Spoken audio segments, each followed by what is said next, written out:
இன்று குருச்சந்திர யோகம் உடைய ஒரு நாள். இந்த குருச்சந்திர யோகம் அப்படின்னு சொன்னா, ஒரே ராசியில குருவும், சந்திரனும் இணைந்து இருக்க வேண்டும். இதுக்கு பேர் தான் குருச்சந்திர யோகம்.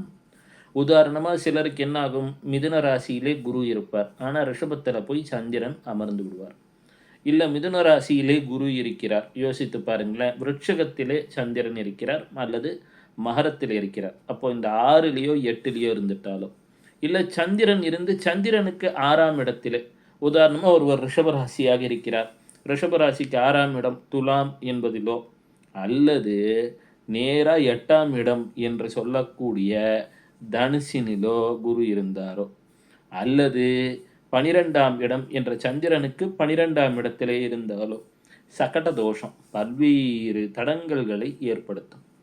எனினும் குருவும் சந்திரனும் இணைந்திருக்கக்கூடிய நாட்களிலே நாம் குருவாக மதிக்கக்கூடியவர்களை நினைத்து ஓம் குரவே நமக, ஓம் குரவே நமக, ஓம் குரவே நமக ஒரு 3 முறை சொல்லிப் பாருங்களேன்.